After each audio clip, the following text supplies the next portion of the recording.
Hey, welcome to BioS3 Raw TV. We are here today. This is the first time we're using this Skype thing. I downloaded the software, fucked it up a couple times, but we're using this software now to speak to Seth Ferroce, IFBB Pro. And let's first back up. Seth, the first time we met, 2009, Pittsburgh. Now, yeah, you were in the light heavyweight division. I was supposed to be a light heavyweight. I'm glad that I went into the heavies. And we got to Pittsburgh. Kevin Lebroni actually trained me for that one. And I was actually chasing a guy in the heavyweight division, so I went to the heavies. And I remember you showed up backstage, and they had the 202 class back then. Remember that?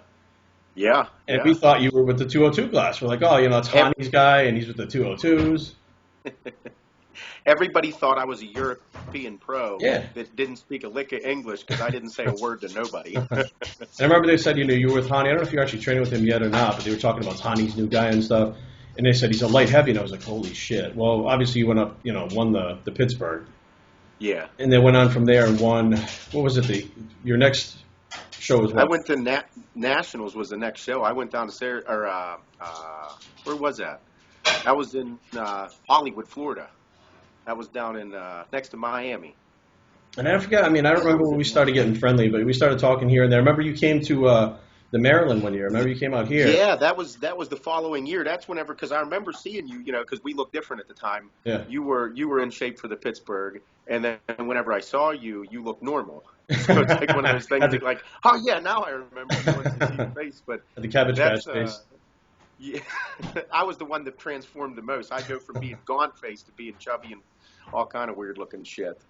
But no, I remember the Pittsburgh. We won that, and I was working with Hani for like maybe two weeks because Bill Comstock had come to a show that I was helping out at backstage, and he's like, "Who are you?" And I was like, I'm Seth. Nice to meet you. And he's like, "You should pose for Gary Udit and get up on stage and let him take a look at you at the show." It was at the Natural Ohio. Oh yeah. And I was like, yeah. So I got up on stage and I started posing, and all of a sudden people started clicking off pictures, and Gary Udit was like, "You look good.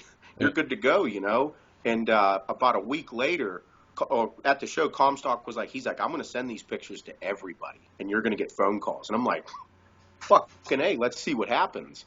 And that's how that's how I got hooked up with Hani, because he had sent the pictures to Bleckman, he sent the pictures to Hani, he sent the pictures to a few other people, and Hani called me immediately and he said, "Who are you and where are you at?"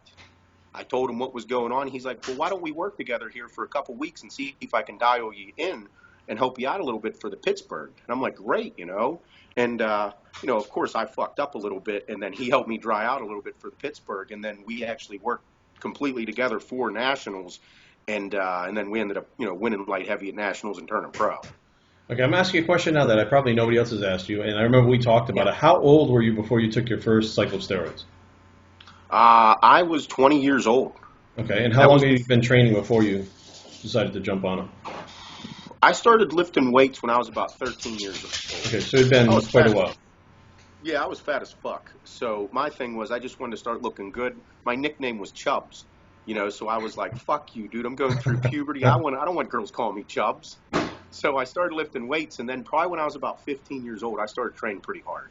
And, anybody that starts doing something to a higher level, you start getting that itch that you want to know what these fucking guys do to get to the next level. Right. Now, had you heard what those guys were doing? Like, was somebody in the gym, or do you have a friend? Yeah. Yeah. You see, you start taking creatine, and then you realize that you gained 5 pounds, and you worked your fucking balls off for 12 weeks, and you're like, okay, these guys do something different.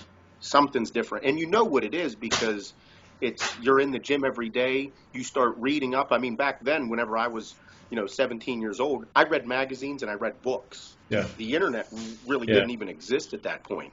So, and in the books you'd read, I remember it was Anabolics 2000. I think it was Anabolics 2002 with William Lelowin. Anabolics 2000 with William Lelowin. I read that fucking book front to back probably 150 times.